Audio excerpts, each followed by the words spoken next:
Matt and Buffy Payne are a couple driven by purpose. Through their nonprofit, Outer Circle Foundation, and faith-based organizations like Few and Dudes, their mission is clear: to spark positive change, empower others, and build a better world, one connection at a time. She is Chick. He is Dude. Welcome to the Chicken Dude Stuff podcast. Hey everyone, thanks. Welcome to another podcast of Chicken Dude Stuff. Today you just have Dude. Chick will be over here in a little bit. She's tied up with something, so we're going to do a little bit different this week. We're going to do a little tag team with our very, very good friend, Chris Gardner. Thanks, Chris, for being here. Really appreciate it. Man, I'm excited about it. You don't look near as good without Buffy next to you, my friend. That's all I'm saying. That's what I always get. Yeah, that's what I always hear. So Chris, let's see. We way back. I think it's been probably 2.5, 3 years now since way back when we were in Buckhead and we met your dad and we met you, and then it's just kind of, you have people that come into your life that are you just click with. They're just like you've known each other forever. That's been kind of how Buff and I have felt with you and your family and everybody, your dad, and getting to know you. So you have such an amazing story. And I'm not going to even begin to try to do it justice. So give everybody kind of the background of what you've done and what led you here to Dallas, Georgia, and where you are today. Yeah, so let's see. I'm going to go way back. I'm going to go all the way from being born until now in a really quick, concise way. I do not know of anybody that I have felt the same way about near as much as you guys. Y'all just family. Like, it's just not. We met each other. We're like, that's my long lost cousin I didn't even know existed. So, yeah, we've had such a good time. Well, I was born in Rome, Georgia, and so grew up in Cartersville, Georgia, where my dad pastored a church. And at the age of 12, my dad walks in one day and says, Chris, or not Chris, but he told the family, I believe God's calling us to the mission field. So you can imagine 12 years old, life is changing. Everything's different. And then all of a sudden it's like, hey, we're not going to be in the job we've had the entire life that you've known of.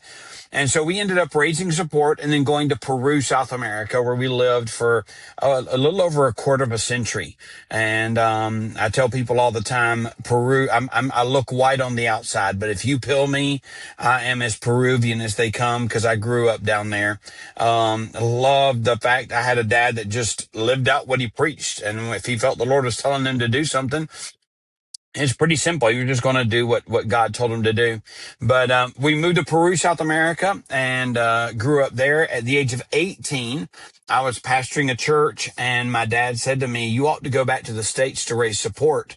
And so went back to the States, raised support, met my wife, was a missionary on my own starting at the age of 18 until 15 years ago. 15 years ago, my wife was having a sonogram with our to be fourth child, and the Peruvian doctors came to me. We're good friends, and she said, Chris, I hate to tell you this, but your son's going to be born with a cleft lip and palate. And so I called some doctors in the States, and they're like, there's no way a doctor can know that at this point. I went back to Jeanette and I said, Jeanette, my doctors in the States say it's impossible to know. And she said, well, American doctors can't know, but Peruvian doctors can't. And I was kind of like, that doesn't add up too much for me. American doctors are pretty advanced. And I said, Janet, you go to the States to study. She goes, no, it's not that they don't have the ability. It's that American doctors have to see you for a very short period of time.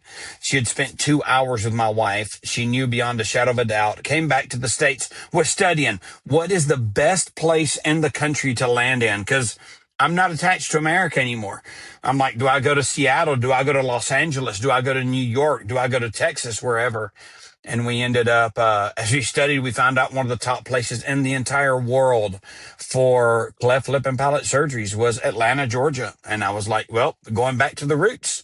So ended up in Dallas, and that's how we got to meet. So God's been really good to us. Had a very large ministry on the mission field, and I believe that God today has given me a ministry way larger than even the one that I had back then. Yeah. And, one of the best stories is meeting your wife and her first trip down to Peru. So go through that quickly with everyone. That is the best. Okay, so oh my goodness, we're gonna put this down in a format that's going to stay alive, that my wife can point back to as evidence that I actually told the story. Anyway, this is gonna get me in trouble. Okay, so we were, just a regular. I tell people there's two kinds of missionaries. The missionary A is washing his clothes next to the side of the river with the nationals. All respect in the world for men that do that. But that's not who we were. We were the second group is like a very entrepreneurial, grow, expand, multiply kind of people. So that's who we were. That's who my dad was. We'd seen dozens and dozens and dozens of churches started around the country of Peru. Missionaries sent from Peru around the world, Morocco, Tunisia, Burkina Faso, Mexico. We'd done a lot of work. So when my wife got married to me, most missionaries, when they arrive on the field, they don't know anybody. Okay. And so it takes a long time for people to like them because they just don't know anybody. They don't really fit in. They don't speak the language. They don't understand the culture. Well, my wife made a mistake in marrying a man who had already started churches. And so when I landed on the field, she made Tarzan look eloquent. I'm talking about, she was like, hola, and that was her entire ability in Spanish. And I landed on the field and people were waiting on me from the church that I pastored. And so I'm sitting there walking. We're going to the car, and Brother Tomas, a good friend of mine, he comes up to me and he said, "Hey, Brother Chris, so good to have you back in the country. How about coming to my house to eat the day after tomorrow?" I said, "Hey, yeah, awesome, Brother Tomas. That sounds great. I'm so excited. I'll be there. What time?" So we get a time, and then I'm like, "Oh my goodness, this is the first time I've ever been invited to eat where I have a wife." And I was like, "Lord, help him not to invite my wife. This is her very first time in the country. She doesn't speak Spanish. She doesn't know what's going on." And sure enough, Tomas' next words out of his mouth were, "Hey, make sure and bring your wife." Big old smile on my face. I was like, "Yes, sir." And so we're walking away, holding hands. And I look over at my wife and I said, "Hey, babe, we have a lunch to eat in 2 days with Brother Tomas." And she goes, "Do you have any idea what we'll be eating?" I said, "I'm not 100% sure." Now, I was 99.9999 infinity and beyond, because every time we always ate a delicacy in Peru. But I didn't want to tell her because I knew, man, I was going to get in trouble if I told her what it was. I said, "I'm not 100% sure." So we keep walking. She said, "Any pointers?" I said, "Well, don't eat any supper the night before, any breakfast that morning, because what I found is no matter how different a food is, if you're hungry enough, you can eat anything." And so we go to his house, and my wife is sitting there. And like any good Southern belle, she walks into the kitchen to help the lady out. Now, my wife is Miss Prim and Proper. You can put 4 or 5 forks on one side. I'm like, God gave me 10 fingers for a reason. That is not my wife at all, And so she's that kind of woman that, she makes Emily Post feel like she doesn't know what she's doing, but being prim and proper. So we walk in. My wife walks into the back, into the kitchen with the lady, and the kitchen's a dirt floor and a little campfire stove, those things that you pump, kerosene. And, I know exactly what's happening. And I'm like, "Lord, please help her not to kill me. Please help her not to kill me." And if she were to tell you the story, she was sitting there in the back and there's guinea pigs running around everywhere. And she's like, "Oh, look, they got some guinea pigs. Oh, look at that. They must be pets," because, Americans do that. The lady picked up a guinea pig, whacked it on the back of the head. Now, my wife My wife likes a good steak, but she doesn't want to know that it was mooing before, like nothing like that. She's like, people go hunting for meat. She's like, no, I like mine plastic wrapped. And so, yeah, so she's sitting back there. Lady goes, whack, smacks on the back of the head, slices it down the middle, and prepared one of the delicacies of Arequipa, Peru, which is called cuy choctado, which is a fried pressed guinea pig. And so when I'm in churches, I ask them, does anybody know what a guinea pig is? And everybody starts trying to explain. And I tell them, I said, a guinea pig is nothing but a rat with a bad hair day. And when that guinea pig is cooked, guess what it looks like? There ain't no hair left. And so that's what it looks like. So my wife, I'm sitting there praying. I'm like, Lord, we've taught them you need to honor, love, and respect the pastor. Not because it being me, but because I'm going to leave soon. And I want to make sure that the men that come in, that they are in a good place and that they are, where they need to be, and that they are seen and treated with honor and respect of the God calling on their life as a pastor.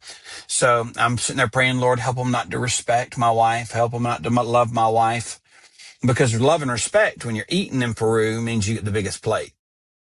Now, let me just tell you, if you're eating mashed potatoes and fried chicken, I'll take the biggest plate all day long, but it's a whole different story. All of a sudden, I look over and my wife's walking out of the back kitchen with 2 plates in her hands and a smile as fake as a $3 bill. And she puts them down on the table. And she looks at me like, you are going to die. And so that day she ate her first guinea pig. And when I say ate her first guinea pig, I'm talking about she stared that baby down and ate it. And just an incredible trooper. Probably the funniest thing that happened that day, I really was antsy. I was like, oh my goodness, I should have told her, double taking all the time what I should have done. Well, there's a little parade going on outside the house. And the family members going there, look out the window, because there's just a lot of stuff going on outside. And when they do, I looked over at my wife, and my wife grabbed the guinea pig by the neck, stuck her hand underneath it because they don't clean the innards out. That's a few extra bites. She grabs it with her hand, scrapes the bottom of it, and picks my guinea pig up and goes, whack, smacks it down and puts my guinea pig down on top of it. So that was my pay for having done that to her. But yeah, that was my wife's very first Peruvian meal. So That was the best. That was the best. So, I think it's something about Chris Gardner. Every time I'm on a call, every time that we talk, every time that we do anything, you are in your current location right now, which is in your car, right? And so tell everybody what you're doing now, and what's the latest and greatest with Chris in Georgia. yeah, so I'm headed right now to meet with a business owner in Marietta for lunch. We have an early lunch, and I wanted to make sure that I wasn't rushed through this call. And so I drive a Tesla, or my Tesla drives me, truly drives me pretty much everywhere. And so I just use it as a mobile station, mobile office. And as you can tell, I have a camera set up, and it's set up for this. And the sound isn't bad because I set it all up. It's made for, like, every part of my car has been built for and around the fact that I'm going to be on the road. Today, I left the house at about 8 o'clock in the morning. I will be back home about 7 p.m. today, just meeting with different business owners and different friends of mine, and we're going to be spending time together doing different things. So I have the privilege now of helping business owners and sales execs, asking them 3 questions. I tend to work with business owners that love Jesus, and I help them answer the question, how much is enough?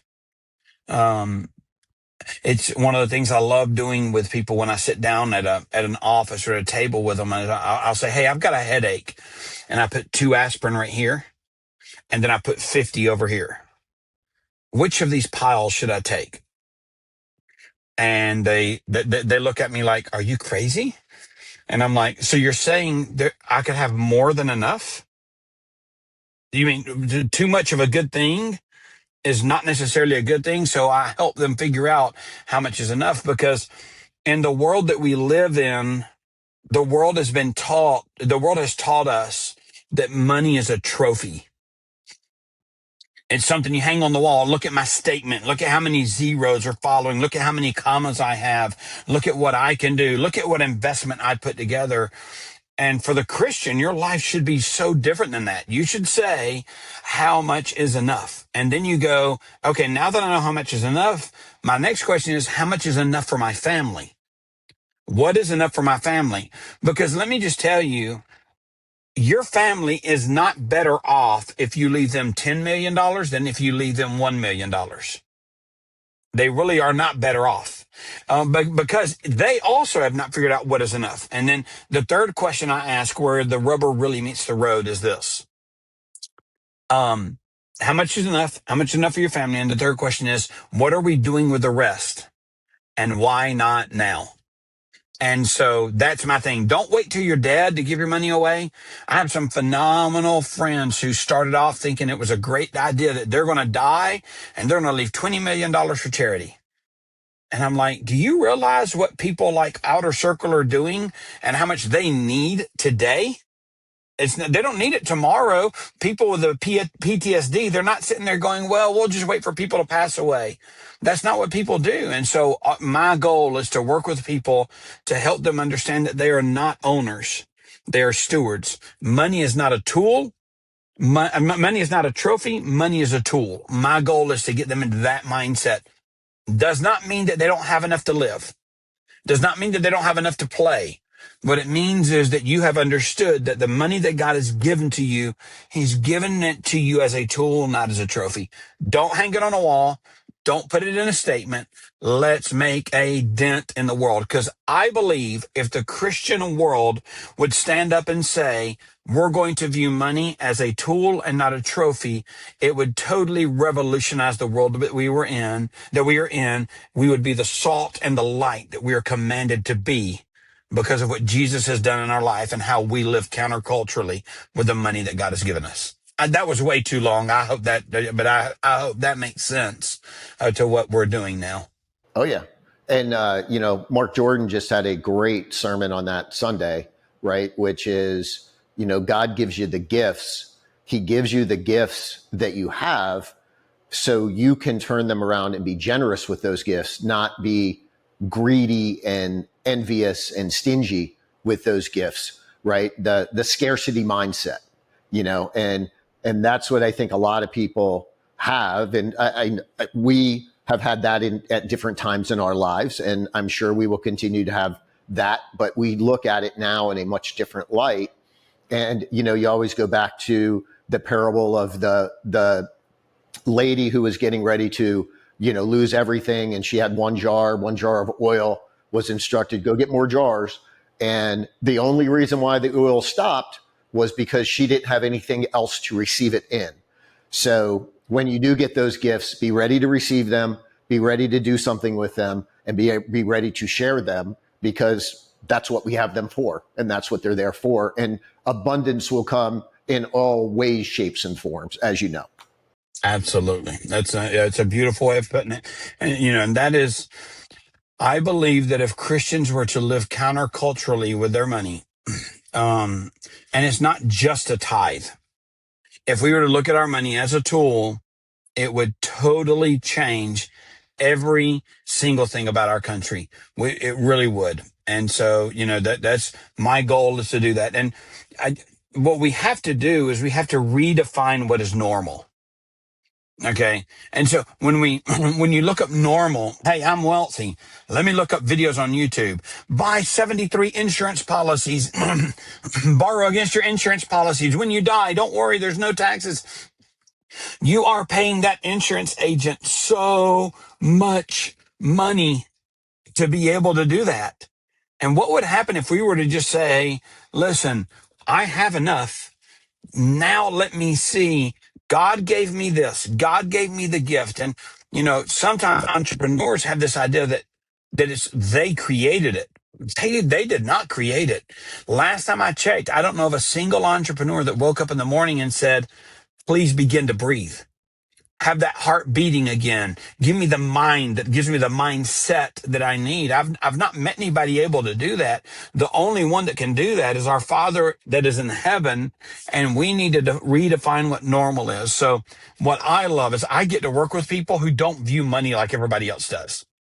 And so they want to make billions of dollars, but they just want to make billions of dollars for impact. They're not sitting there going, I want more money. I want bigger toys. I want better stuff. They don't live like Mother Teresa, but we've got to reframe what normal is, because I have clients that literally say, this business, we're giving a percentage of this business away so that that business can do more for the glory of God and for the kingdom of God. And that's when we redefine that norm, it changes everything. A few months ago, we were with David Green, the founder of Hobby Lobby. And when you listen to David Green talk about how he has structured his life and his wealth, you look at it and you go, oh, so there are other options. There is another way to do it. It's not normal to just have a 401k and keep bragging about an extra zero. There is another way to do that. And so my goal is to help people that believe in Jesus to live like stewards of the wealth that God's given them and use it as a tool. Amen to that. And now you will be assuming the reins of Outer Circle as chairman of the board coming up here in the next month or so when the official announcement comes out. And I mean, I'm happy to tell everybody that now. We've brought in 9 new board members that I'm meeting with. Had the opportunity to meet with you last week and talk about Outer Circle and where we're going and what's happening. So thank you for taking on the reins of that. And I know that was a big decision. You have the opportunity to be involved with a bunch of different organizations in a bunch of different ways, shapes, and forms. So, on behalf of Buffy and I, thank you for that.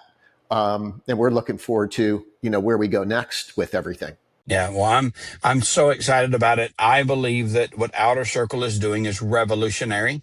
And here's what I love. What I love is that you don't view this as you don't sit back and go, oh, when there's money, we do stuff. I've watched you hop on airplanes. I've watched you make phone calls. I've watched you deal with difficult people trying their hardest to get over the stuff that they've been dealing with. And I've watched you drive. You are not normal in the coolest possible way. And so that's what makes me say, yes, I want to be chairman of a board that is going to have people that do that exact same thing, is that they take the weight on their shoulder and they say, let's make a difference in this world for the people who have served our country so well. Let's do everything that we can to help the police officers and the firemen and people in the medical community and our soldiers. And let's make sure that we're able to do that. So I'm thankful. My wife makes fun of me. I tell her, I say, if Matt and Buffy are going somewhere and I'm invited, I'm going. So I'm just thankful to be around you guys. We've gone to some places too, and I'm sure we're going to have so many more to go. That's for sure. Absolutely. Yeah. So one of the cool things about your wife is her special skill. Kind of tell everybody a little bit about how did she get into that and explain it a little bit, because it's nothing I've ever seen before, for sure. Yeah. So my wife suffers from she suffers from an illness where she does not understand that she can't do something. And so what I mean by that is when she comes to me and she said, hey, Chris, I want to start a cake decorating business.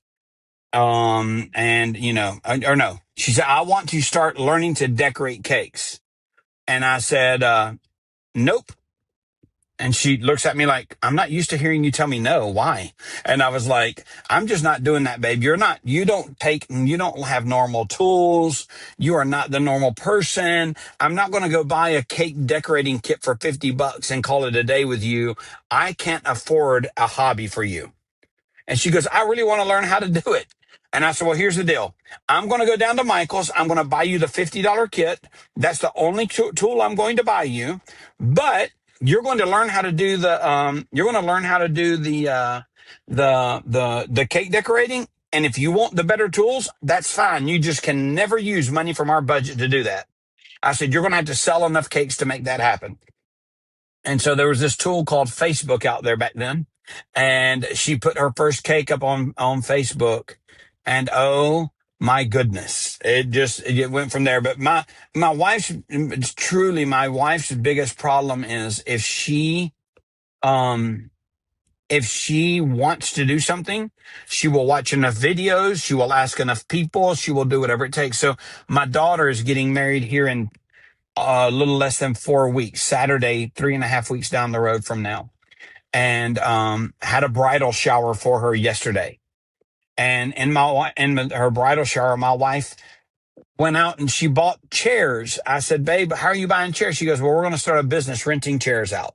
So I'm like, okay, whatever. And so that's just my wife. So she built a big old backdrop for them, and she's learned how to do balloons. And so I wish it was just cakes, but it's not. It's anything my wife, if my wife is like Elon Musk. If she wants to build a spaceship, she's going to figure out how to build a spaceship. And so I'm just along for the ride. That's all that it is. But I will tell you this. I outpunted my coverage on levels I cannot even explain to you with my wife. My wife is, I know you feel that way about Buffy, which I love the couples that feel that way. But my wife, she's a concert pianist and has the most amazing vocals ever. And she sings like nobody's business. And she cooks like you cannot even imagine. And I don't know. She's just amazing all the way around. And just so everybody's aware, right, the cakes that we're talking about are the cakes that, like, our kids came to me one day and said, Dad, you got to take a look at this. This woman, and it was not Chris's wife, it was just somebody on Instagram or something, was making these cakes that look like sneakers, and you could not tell the difference between a sneaker and a cake, or a basketball, or a this or a that, whatever it is. That is Chris's wife. And I believe for your birthday, right, she made you the guitar, right? Which was, I think she had said, was probably the most intricate and hardest cake that she had ever done, was that guitar for you. Yeah. So she made sneakers. She made one of the ones that's really cool. She made a fox. Fantastic Mr. Fox was a TV show there for a while, and she's got Fantastic Mr. Fox sitting there. There's a groom's cake. He's got a clock on his hand that has the time that they're going to get married and all that kind of stuff. But this year, I didn't want to go there because this year was my 50th birthday. I have no idea how I turned 50, Matt. I really don't. I'm like, that just sounds way too old, but I'm 50 years old. And so I'm not a cake person normally, and I'm not but my wife put together a party, and we had a bunch of our friends over, and we had a guitar, and it was a life-size guitar, and it had strings down it, and it had the pearl inlay on the circle, and it was insanity on top of every level of insanity you can ever imagine. And if you didn't know it was a cake, you'd be like, "Oh wow, that's a cool guitar." And nope, it was a cake. That was my wife. And speaking of guitars, right? That's a passion of yours.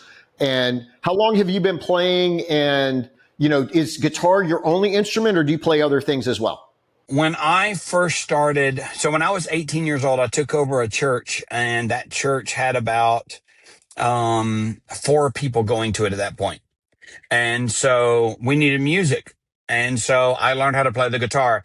I never was great at it, but so I've been playing 30, 32, 33 years.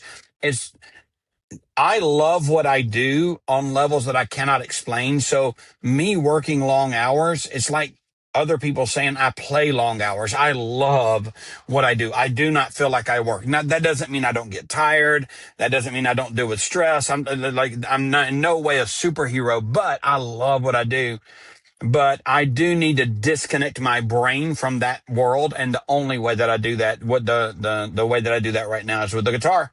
So I love it. I've been playing for a long time. I'm taking classes with a local guy here in Dallas and having a blast taking some classes over at Burnt Hickory Baptist Church. Have you played with your wife when she's on piano, you're on guitar, and she's singing? I mean, because I've never seen that, and that's definitely something I want to see. Yeah, so that's every Sunday. We do that at Shady Grove. We have I pastor a small church with we have a drummer, we have a guitar player, me. My wife plays the piano and leads the music. My daughter plays the strings and does the background vocals. And we have a bass guitar player that's a good friend of mine that y'all know as well. His name's Seth. Chris, as always, we will see you later this afternoon for sure when we connect up.